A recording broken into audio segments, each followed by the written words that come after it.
La vida de estos pueblos paganos que no adoraban a Jehová, sino estaban en una mitología bastante enredada, por decirlo así. Sus dioses están cambiando sus nombres en cada nación. Las prácticas no son prácticas de acuerdo a nuestro Dios. Y el pueblo de Israel había sido invadido con todo esto. Y empezaron a adorar a otros dioses, los dioses de esas naciones. Y vemos que Nabucodonosor se llevó cautivo el pueblo de Judá, y con ellos se llevó gente o jóvenes que amaban al Señor, pero que Judá completamente quedó desolada debido a que el templo fue destruido. Y en 2 Crónicas, capítulo 36, nosotros vemos que todo es destruido ahí en Judá. El versículo 15 dice que Jehová, el Dios de sus padres, envió constantemente palabra a ellos por medio de sus mensajeros. En este tiempo estaba Jeremías. Jeremías era el portavoz más principal que le estaba trayendo al pueblo la advertencia para que se arrepintiesen. Pero ¿qué hacían con Jeremías? Se burlaban de él, se levantaban otros falsos profetas contrarrestando lo que Jeremías estaba diciendo. Y les creían más a los falsos profetas que a Jeremías. Y vemos nosotros, hermanos, que Sedequías no estaba muy contento con Jeremías. Usted lee el libro de Jeremías, se va a dar cuenta realmente de todo lo que sucedió con este profeta. Y en este tiempo, Daniel y sus compañeros estaban bastante jóvenes. Y la cautividad, hermano, la invasión fue triple para Judá. Fueron 3 veces que llegaron. En la última vez destruyeron el templo. Por ejemplo, si usted lee en 2 Reyes capítulo 24, versículo 1, es la primera deportación que se hace. Lo que dice Daniel capítulo 1, versículo 1 también, al 2. Y eso fue en el año 605, antes de que Cristo naciera. Note bien, 605 años antes de que Cristo naciera. Cuando se dice antes de Cristo, quiere decir que antes de que Cristo naciera. La segunda deportación tomó lugar en el año 597. Cabe recalcar que en esta primera deportación, Daniel y sus 3 compañeros, juntamente con muchos más, fueron llevados cautivos en ese año, 605. Y en el año 597, cuando estaba Joaquín, que reinó 3 meses, fue llevado a Babilonia, y con él se fue Ezequiel también. Llevaron a Ezequiel. Usted lee el libro de Ezequiel, se va a dar cuenta que ahí estaba Ezequiel junto al río Quebar y administrándoles a los cautivos. Dios siempre poniendo a alguien al lado de su pueblo, aunque esté en desobediencia, para ayudarlo. Y aquí tenemos nosotros en la segunda deportación el pasaje de Ezequiel, de 2 Reyes capítulo 24, versículo 12, Jeremías 52, 28 y Ezequiel capítulo 1, del 1 al 2. El templo todavía estaba allí, pero en la tercera deportación, que fue en el año 586 antes de Cristo, entonces el templo es quemado, destruido. Ahí en 2 Reyes capítulo 25, versículo 8 y Jeremías 52, 29. Más adelante, Jeremías 52:30 habla de una cuarta pequeña parte o deportación que sucedió en el año 582, donde 745 judíos más tarde fueron llevados. La gente pobre fue dejada allí porque Nabucodonosor no quiso que ese lugar se quedara asolado, que siempre hubiesen personas habitando. Pero Dios siempre, hermano, estuvo hablando. Y segunda Crónicas 36:15 entonces nos dice a nosotros que Dios siempre estuvo hablando a su pueblo. Pero ¿qué hacía el pueblo en versículo 16? Note bien. Mas ellos hacían escarnio de los mensajeros de Dios. Lo mismo está sucediendo ahora en este tiempo. Hay mucho escarnio para el que está predicando la palabra. Y menospreciaban sus palabras, burlándose de sus profetas, hasta que subió la ira de Jehová contra su pueblo y no hubo ya remedio. Dando a entender que no hubo ya remedio. Lo que quiere decir es que ya Dios no iba a perdonar absolutamente nada, porque el castigo ya estaba determinado, el juicio ya estaba determinado. Por lo cual trajo contra ellos al rey de los caldeos. Noten bien que es el mismo Dios moviendo todo esto, usando a Babilonia para castigar a su pueblo, aunque más tarde Babilonia es castigada. Por lo cual trajo contra ellos al rey de los caldeos, que mató a espada a sus jóvenes en la casa de su santuario, sin perdonar joven, ni doncella, anciano, ni decrépito. Todo los entregó en sus manos. Qué tremendo esto, hermano. Nuestro Dios es amor, pero también es fuego consumidor. Y muchos dicen, pues nuestro Dios, ese Dios de los evangélicos es un Dios malo. Este Dios destruye, sí, destruye, pero también tiene amor. También hace milagros. Él manda la palabra de advertencia para que uno obedezca. Pero si no se obedece, si no hay arrepentimiento, viene el castigo. Entonces no hay que culpar a Dios. Además nosotros somos barro en sus manos. Él es nuestro hacedor. Él es soberano.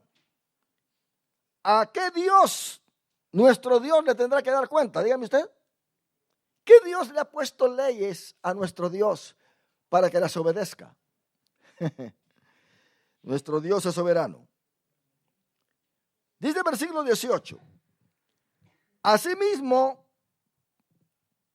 todos los utensilios de la casa de Dios. Aquí esto está terrible, porque cuando los utensilios son tomados, eso de entender, en este caso, como que aparentemente el Dios de Israel ha sido vencido por los dioses de esas naciones, porque se han llevado los utensilios. Más adelante vamos a ver nosotros que el haber usado estos utensilios trajo juicio a Babilonia. Eso pasó como cuando los filisteos llevaron el arca, que empezaron a salirles tumores y úlceras. Y dijeron, no. Es más, hasta degolló al Dios de ellos. Ahí estaba sin cabeza. y no hallaban cómo regresarlo, así que trataron de regresar en carreta y por una vaca o vacas que pusieron ahí. Y la vaca se fue, sabía la vaca dónde iba, fíjese usted. Y allá llevó el arca, para que no salieran más tumores ni úlceras en el pueblo. Ellos se dieron cuenta que las cosas de Dios no las podían tener en su territorio. Tocaron lo que era de Dios. Y luego dice que se llevaron los utensilios, los tesoros de la casa del rey y de sus príncipes. Todo lo llevó a Babilonia, todo. Y quemaron la casa de Dios. Qué tremendo esto. Ni Dios mismo hizo nada para defender la destrucción del templo. Y rompieron el muro de Jerusalén y consumieron a fuego todos sus palacios y destruyeron todos sus objetos deseables. Los que escaparon de la espada fueron llevados cautivos a Babilonia y fueron siervos de él y de sus hijos hasta que vino el reino de los persas. Quiere decir que todo ese tiempo, hermano, estuvieron allí cautivos. Ya Dios había profetizado de que se iba a levantar un rey llamado Ciro, que era el que iba a traer de regreso a este pueblo. Y no solamente a Israel, la historia afirma de que el rey Ciro fue un rey tan bueno en ese aspecto que hizo que los cautivos de otras naciones, note bien que Babilonia vino sobre Egipto, sobre Siria y sobre todas esas naciones alrededor, las cuales dominó con mucha fuerza, se trajo muchos cautivos, pero el rey Ciro, cuando llegó el gobierno de los medo-persas, el rey Ciro entonces hizo que todos regresaran a sus naciones. Ahora, no todos regresaron, a muchos les gustó quedarse, les gustó Babilonia. Y muchos judíos se quedaron también allí. Y Esdras y Zorobabel se trajeron un gran grupo para Jerusalén. Mas, sin embargo, notemos nosotros que todo está destruido en Jerusalén. Los que escaparon de la espada fueron llevados cautivos a Babilonia y fueron siervos del rey, de él y de sus hijos, hasta que vino el reino de los persas. Para que se cumpliese, y esto es muy notable aquí, para que se cumpliese la palabra de Jehová por la boca de Jeremías, hasta que la tierra hubo gozado de reposo. Porque todo el tiempo de su asolamiento reposó hasta que los 70 años fueron cumplidos. Esto fue un reposo que Dios trajo a la tierra de Judá, porque cada 7 años ellos tenían que dejar descansar la tierra, no sembrar en el año 7º. Se llama el año sabático. En otras palabras, los 7 años en sí se conocen como semanas de años. Nosotros tenemos semanas de días, ¿verdad? Entonces, hay semanas de años. Entonces, aquí tenemos nosotros que la tierra descansa esos 70 años. ¿Pero por qué 70 años descansa la tierra? Porque Dios trabaja con Israel por periodos de 490 años. Se dice que el primer periodo es de el nacimiento de Isaac, o sea, de Abraham, hasta cuando Israel llega al monte de Sinaí. Oh, hermano pastor, diré a usted, pero hay más de 40, 90 años. Note bien que solamente los israelitas estuvieron 430 años en Egipto. Bueno, el punto es que Dios trata con su pueblo, y cuando está tratando con su pueblo, el reloj profético está corriendo. Pero cuando Dios no está tratando con su pueblo, el reloj se detiene.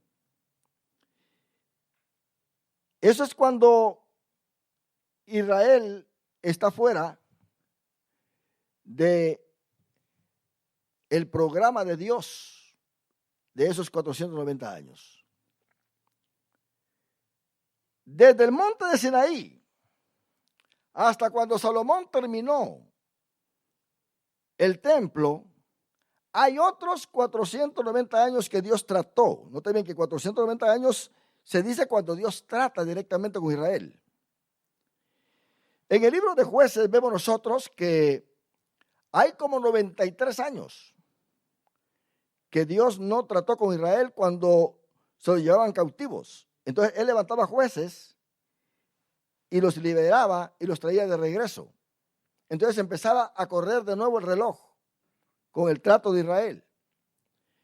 Pero el tiempo que Israel estaba fuera, en ese cautiverio, no trataba Dios directamente con ellos.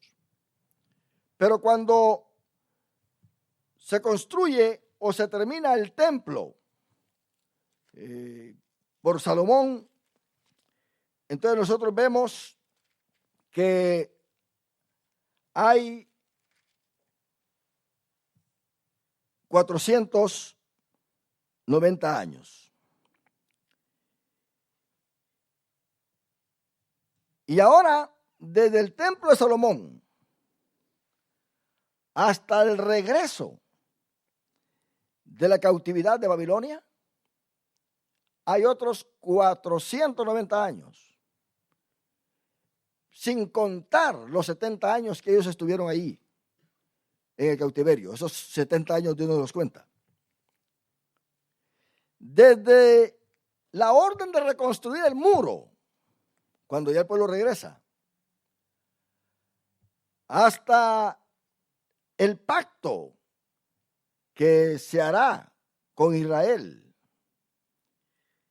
y suceda la abominación desoladora, eso son otros 490 años. Eso se lo dijo explícitamente el ángel Gabriel a Daniel. Y en la semana número 69, o sea, los 483 años, se le iba a quitar la vida al Mesías. Esto de entender que ya sucedió a los 483 años. Pero cuando Cristo muere, entonces aparece lo que conocemos como la edad de la iglesia, la edad de gracia, el tiempo de gracia. Y ese tiempo de gracia se termina cuando Cristo arrebate su iglesia. Quiere decir que de los 490 años, 483 se han cumplido. Pero el reloj de Dios en el trato con Israel se detuvo en la cruz del Calvario y hasta el día de hoy está detenido. ¿Cuándo ese reloj va a empezar a correr? Cuando Cristo se lleve a su iglesia y venga el anticristo y firme el pacto con Israel ofreciéndoles paz. Entonces el reloj empieza a correr y empieza el año 484, 485, 486 y así se va hasta que se cumplen los últimos 7 años que hacen falta. La última semana de años se cumplen 490 años. Entonces tenemos ahí 4 periodos de 490 años en el cual Dios ha tratado con su pueblo. Hay una referencia en 1 Reyes capítulo 6, versículo 1 con respecto al templo, donde dice, en el año 480 Quiere decir que faltan 10 años, ¿verdad? Para que se cumpla. Pero en el año 480, después que los hijos de Israel salieron de Egipto, el cuarto año del principio del reino de Salomón sobre Israel en el mes de Sif, que es en el mes segundo, comenzó él a edificar la casa de Jehová. Note bien. Mas sin embargo, dice el versículo 38, y en el 11º año, en el mes de Bul, que es el mes octavo, ese mes octavo va a ser noviembre porque empieza de abril a contarse el año religioso. Fue acabada la casa con todas sus dependencias y con todo lo necesario, la edificó pues en 7 años. ¿Se da cuenta? En el año 480, más estando el tercer año, el cuarto año de él. Hay un año que no se cuenta, por supuesto, ¿verdad? Son entonces 483 más los 7 años en que se termina el templo, son 400, ¿qué? 90. Ese es el segundo periodo. El tercer periodo es de este periodo hasta que viene Israel de regreso de la tierra o Judá de regreso de la tierra de Babilonia. Y el cuarto periodo de 490 es lo que son los 490 años, las 70 semanas que Gabriel le dice a Daniel, en el cual será solamente, dice, para tu pueblo y tu santa ciudad. 70 semanas están determinadas. ¿Por qué estoy diciendo esto? Porque si yo les pregunto a ustedes, ¿cuántos sábados hay en una semana? ¿Cuántos sábados hay en una semana? 1, ¿verdad que sí? Y en 70 semanas, ¿cuántos sábados hay? 70 sábados. Si son semanas de años, en vez de pensar en días, pensemos en años. 490 años.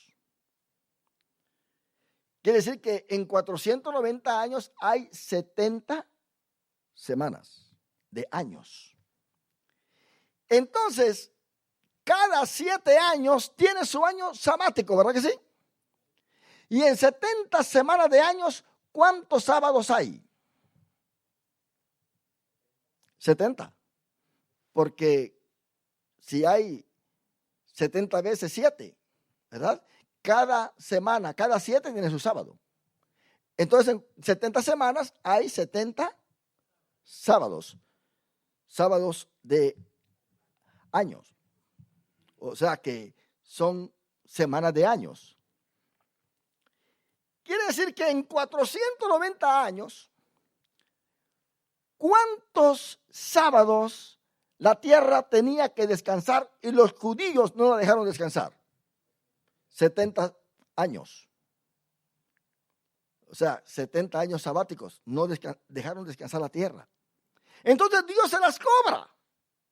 Dice, se van a ir a Babilonia y se van a estar allá 70 años para que mi tierra descanse el tiempo que ustedes no la dejaron descansar. ¿Se cobra Dios las cosas, sí o no? ¿Se da cuenta? ¿Cuántos creemos que el Dios a que nosotros servimos es el mismo de ayer, hoy y por todos los siglos?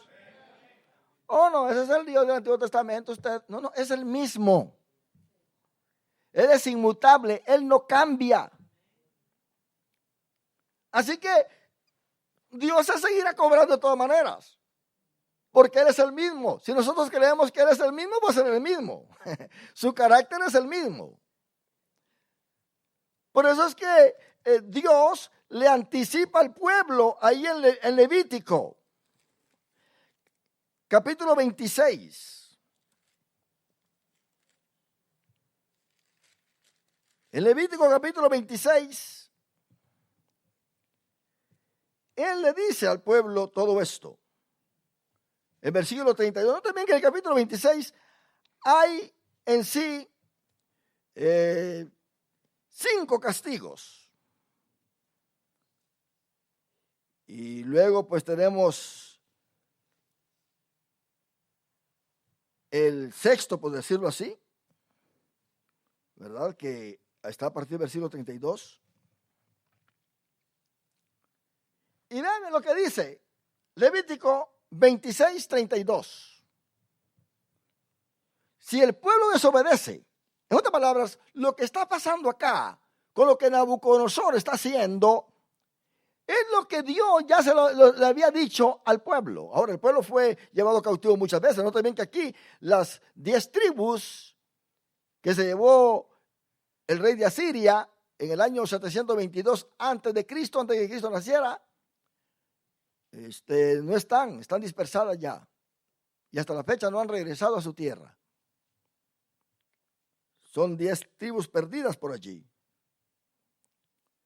Dice el versículo 32 de Levítico 26. Asolaré también la tierra y se pasmarán por ello vuestros enemigos que en ella moren. Y a vosotros os esparciré entre las naciones y desenvainaré espada en pos de vosotros. Y vuestras ciudades, y dice, estoy en el versículo ¿qué? 33. Y vuestra tierra estará asolada y desiertas vuestras ciudades. Entonces la tierra gozará sus días de reposo. ¿Se cuántas son días de reposo para la tierra? No te ven, desde Moisés mismo se lo dijo con mucha anticipación. Así que ellos ya lo sabían. Todos los días que esté asolada, mientras vosotros estéis en la tierra de vuestros enemigos, la tierra descansará entonces y gozará sus días de reposo. Todo el tiempo que esté asolada descansará, por lo que no reposó en los días de reposo cuando habitabais en ella. Y a los que queden de vosotros infundiré en sus corazones tal cobardía en la tierra de sus enemigos, que el sonido de una hoja que se mueva los perseguirá. Y huirán como ante la espada y caerán sin que nadie los persiga. Ahora, está el pacto palestino, que si el pueblo confiesa y se arrepiente, Dios los trae de regreso.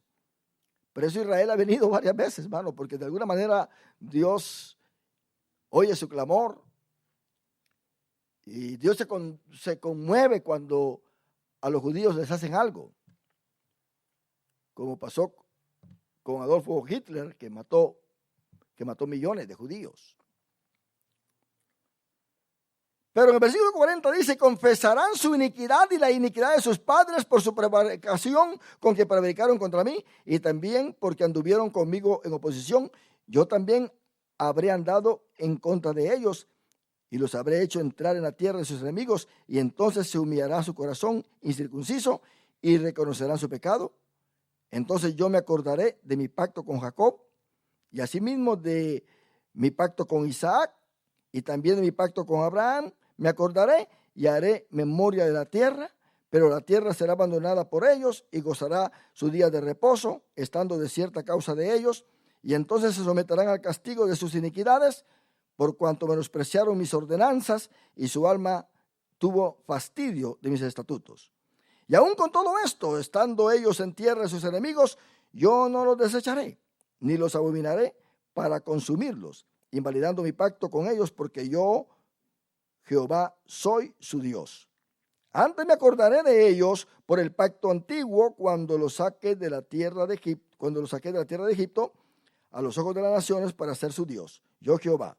Entonces, estos son los estatutos, ordenanzas y leyes que estableció Jehová entre sí y los hijos de Israel en el monte de Sinaí por mano de Moisés. Y esto, hermano, estaba ya dicho por Dios. Ellos no ignoraban nada. Así que cuando estaban allá se acordaban de lo que Moisés había ya dicho. Y Daniel lo sabía muy bien. Y en estos 70 años, hermano, nadie tenía que orar a Dios para que hubiese liberación. Tenían que cumplirse los 70 años. Ahora, cuando se habla de estos 70 años, mis hermanos, tenemos que entender muy bien que estos 70 años son años que algunos los cuentan en diferente forma.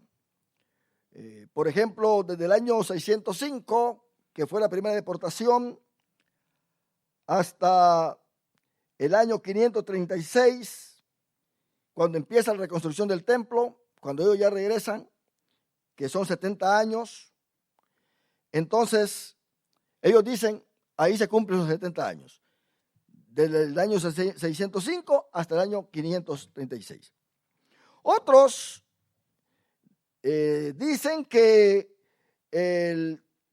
los 70 años se cuentan desde la destrucción del templo hasta que el templo es completado en el año 515.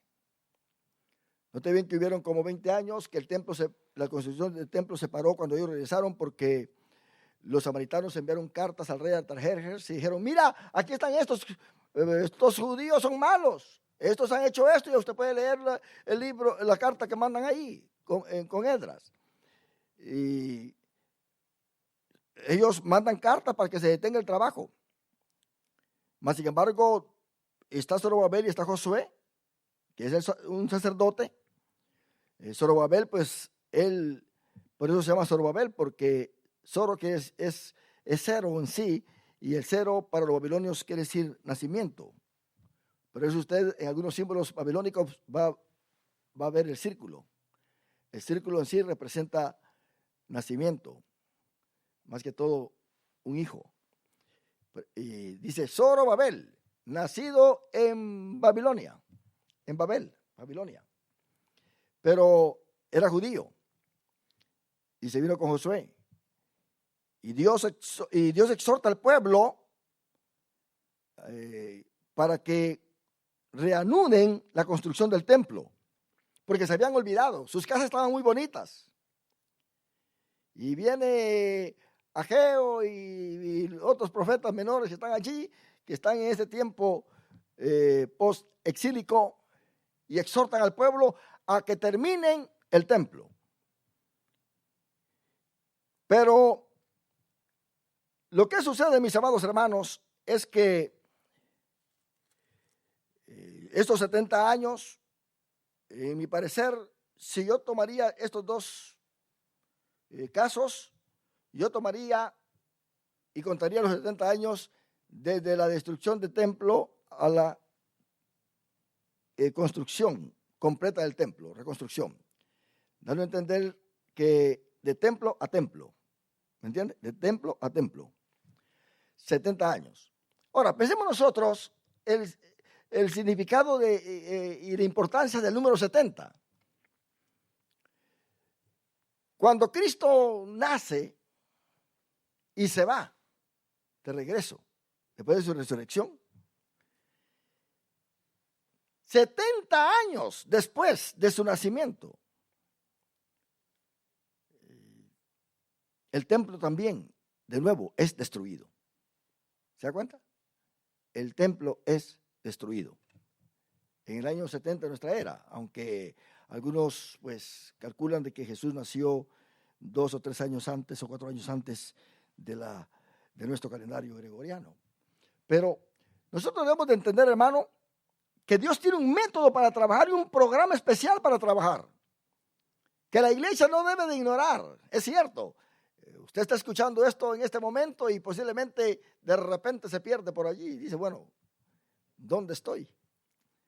Pero es importante que usted sepa esto, que por lo menos escuche, para que entendamos a nuestro Dios, cómo es que Él realmente trabaja con su pueblo, para que el pueblo esté sirviéndole, y sirviéndole de corazón, y que conozca su carácter, ese carácter santo que Él tiene, pero que también es un carácter fuerte, un carácter, hermano, en que el hombre tiene que acogerse, o sea, acercarse porque ¿quién podrá contra nuestro Dios?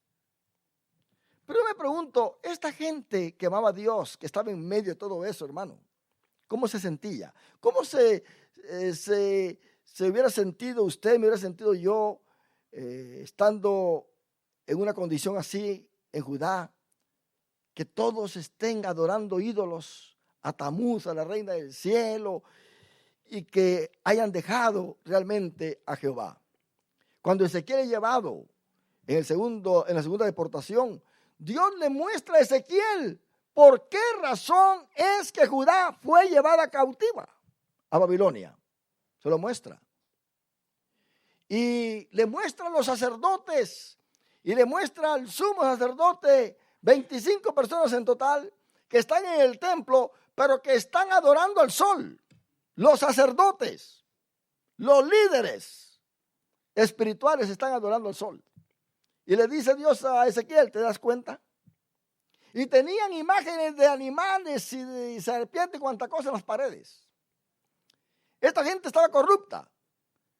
Usted sabe que la entrada del templo está hacia, o sea, la puerta está al lado oriental, al lado del oriente.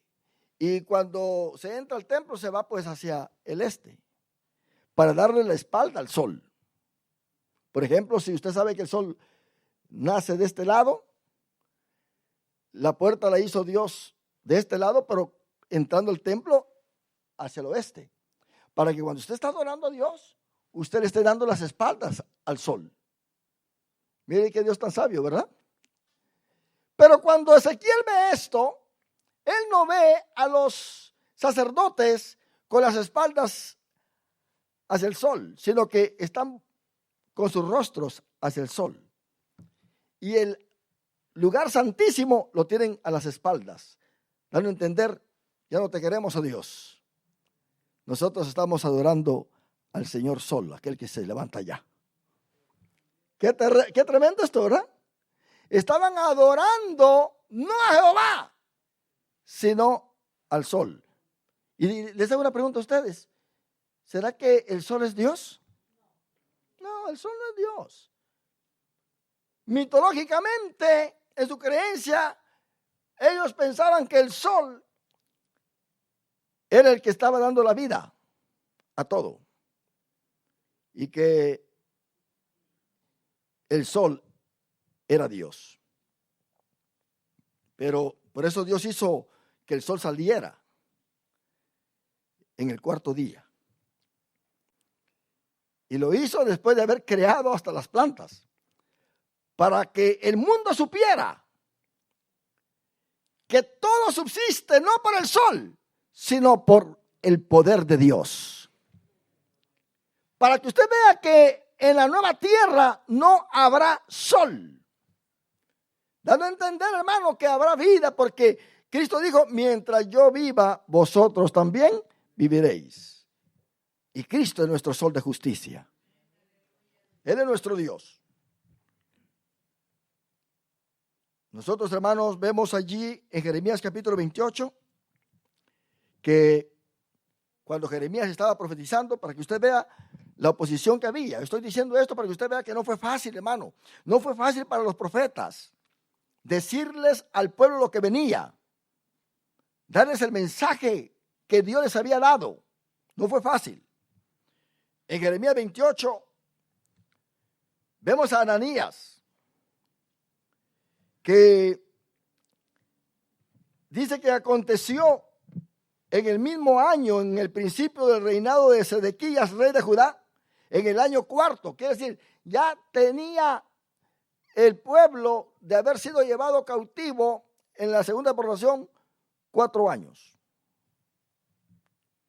En el quinto mes que Ananías, hijo de Azur, profeta que era de Gabaón, me habló en la casa de Jehová delante de los sacerdotes y de todo el pueblo diciendo, note bien, le habla a Jeremías, así ha dicho Jehová, como dicen muchos ahora. Usted ve que mucha gente dice así, ¿verdad? Dios me dijo. Y la gente le cree porque Dios le dijo. Dios me ha hablado y hasta menciona el nombre de alguien. Usted que está ahí, hermano Tiburcio. Dios me acaba de decir en este momento que usted acaba de vender su casa y que me dé $10,000. Que acaba de vender su carro y que me dé $1,000. Dios me dijo, imagínese usted qué tremendo, usan a Dios. Dios me dijo esto, Dios me dijo lo otro, profetizando cosas vanas, cosas que realmente, hermano, no son de agrado a Dios. Si usted lee este capítulo, se da cuenta de lo que sucede. El mismo Ananías, falso profeta, está confrontando a Jeremías. Así habló Jehová de los ejércitos de Israel diciendo, quebranté el yugo del rey de Babilonia. Mire, una profecía que dice que le dio. El versículo 3. Mire la profecía falsa y la falsa esperanza que trae. Ya hay muchos cautivos allá en Babilonia. Ya solamente falta que se queme el templo, porque Sedequías es el último rey que está allí. Y le sacan los ojos a Sedequías, a él y a sus hijos. El asunto es que dice, dentro de 2 años haré volver a este lugar todos los utensilios de la casa de Jehová, que Nabucodonosor, rey de Babilonia, tomó de este lugar para llevarlos a Babilonia. Mire qué profecía. Dentro de 2 años. Dios había dicho, dentro de 70 años regresan. Pero se levanta este profeta mentiroso y está diciendo, dentro de 2 años. Y sigue diciendo. Si me lo cambia, mi hermano, rápidamente, por favor. El versículo 5. Entonces respondió el profeta Jeremías al profeta Ananías, delante de los sacerdotes y delante de todo el pueblo que estaba en la casa de Jehová. Y dijo el profeta Jeremías, amén. Mire, ese es el deseo de Jeremías. A Jeremías se le conoce como el profeta llorón. Y dijo el profeta Jeremías, amén. Así lo haga Jehová. Confirme Jehová tus palabras con las cuales profetizaste, que los utensilios de la casa de Jehová y todos los transportados han de ser devueltos a Babilonia, a este lugar. Con todo eso, oye ahora esta palabra que yo hablo en tus oídos y en los oídos de todo el pueblo, dice Jeremías. Los profetas que fueron antes de mí y antes de ti en tiempos pasados, profetizaron guerra, aflicción y pestilencia contra muchas tierras y contra grandes reinos. El profeta que profetiza de paz, cuando se cumpla la palabra del profeta, será conocido como el profeta que Jehová en verdad envió. Entonces el profeta Ananías quitó el yugo del cuello del profeta Jeremías y lo quebró. Y habló Ananías en presencia de todo el pueblo, diciendo, así ha dicho Jehová, de esta manera romperé el yugo de Nabucodonosor, rey de Babilonia, del cuello de todas las naciones, dentro de 2 años. Y siguió Jeremías su camino, ya no le hizo caso. Bueno, le quitó el yugo que había llevado Jeremías para profetizar y decir, bueno, este es el yugo con que van a servir allá en Babilonia. Y apareció Ananías y le quita el yugo y lo quiebra. No, dentro de 2 años van a volver. Dios ha quebrado ese yugo. Entonces Jeremías, bueno, ¿para qué voy a estar acá? Yo me voy. Y siguió su camino. Pero mire lo que pasa. Y después que el profeta Ananías rompió el yugo del cuello del profeta Jeremías, vino palabra de Jehová a Jeremías diciendo, le habló Dios, ve y habla a Ananías diciendo, así ha dicho Jehová, yugos de madera quebraste, mas en vez de ellos harás yugos de hierro. Porque así ha dicho Jehová de los ejércitos, Dios de Israel, yugo de hierro puse sobre el cuello de todas estas naciones, para que sirvan a Nabucodonosor, rey de Babilonia, y han de servirle, y aún también le he dado las bestias del campo. Mira, es que Dios es soberano. Él pone y quita reyes. Si el presidente que quede en estas nuevas elecciones va a ser presidente, porque es voluntad de Dios. Nosotros no podemos hacer nada. La gente protesta acá, o que por allá el presidente de Argentina, que el presidente de Guatemala, El Salvador, que el presidente de México. Hermano, Dios sabe cómo conducir todo. El asunto es que todo está bajo su programa. Por lo tanto, hermano, aquí hay algo entonces que Dios está haciendo. Entonces dijo el profeta Jeremías al profeta Ananías, ahora oye, Ananías, Jehová no te envió. Y tú has hecho confiar en mentira a este pueblo. Qué terrible. Por tanto, así ha dicho Jehová: he aquí que yo te quito de sobre la faz de la tierra. Morirás en este año, porque hablaste rebelión contra Jehová. Dios dice: te voy a matar. Y en el mismo año murió Ananías, en el mes séptimo. Murió. Dígame usted, ¿quién podrá venir contra Dios? ¿Quién podrá venir a tergiversar el propósito de Dios? Nadie lo puede hacer. Nada va a pasar. Nada se va a mover sin la voluntad de un Dios todopoderoso. ¿Cuánto glorificamos a Dios, mis hermanos? Dios les bendiga, Dios les guarde.